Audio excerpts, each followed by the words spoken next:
కవితకు తెలియకుండానే బీఆర్ఎస్ సర్కార్ హయాంలో అవినీతి జరిగిందా అని పీసీసీ చీఫ్ మహేష్ కుమార్ గౌడ్ ప్రశ్నించారు. అవినీతిలో కవిత భాగస్వామ్యం కూడా ఉందన్నారు. ప్రాజెక్టుల పేరుతో ప్రజల సొమ్ము దోచుకొని వాటాల్లో తేడాలు వచ్చి తగాదా పెట్టుకుంటున్నారన్నారు. కుటుంబ తగాదాలతోనే ఒకరిపై ఒకరు ఆరోపణలు చేసుకుంటున్నారని అన్నారు.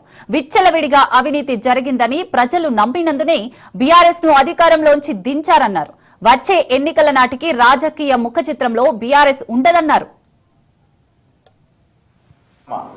వాళ్ళు అధికారం ఉన్నప్పుడు ఒక 5 ఏళ్ల క్రితం చేస్తుంటే ఇలా ప్రజలు దాన్ని యాక్సెప్ట్ చేసేవారు. నిజం కూడా ఆవిడ నాయకురాలకు ఎదిగే అవకాశాలు ఉంటుంటే, కానీ ఇవాళ 10 ఏళ్ళు మీరు దానిలో భాగస్వామ్యమయ్యి 10 ఏళ్ళు యథేచ్ఛగా ప్రాజెక్టుల పేరట భూముల పేరట ప్రజల సొత్తును దోచుకొని ఆ దోచుకున్న సొత్తులో వాటాల్లో విభేదాలు వచ్చి ఇవాళ ఒకరొకరికి బయటపడతా ఉన్నారు. ఇప్పుడు దొంగల ముఠా కూడా సొమ్ము దొంగలించినప్పుడు వాటాల్లో తేడాలు వచ్చి తగులాడుకొని బయటపడి పోలీసులు దొరికిపోతూ ఉంటారు. వీళ్ళ అంశం కూడా అదే రకంగా ఉంది.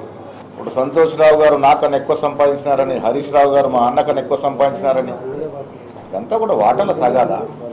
సంతోష్ వెంట హరీష్ రావు వెంట రేవంత్ రెడ్డి గారు ఉన్నారని, లేదు కవిత వెంట రేవంత్ రెడ్డి గారు ఉన్నారని. రేవంత్ రెడ్డి గారు రాష్ట్రానికి నాయకుడు, ముఖ్యమంత్రి, ఎవరంట ఉండాల్సిన అవసరం మాకేముంది? ప్రజలు మా వెంట ఉన్నారు, మేము ప్రజల వెంట ఉన్నాం, ప్రజలతో ఉన్నాము.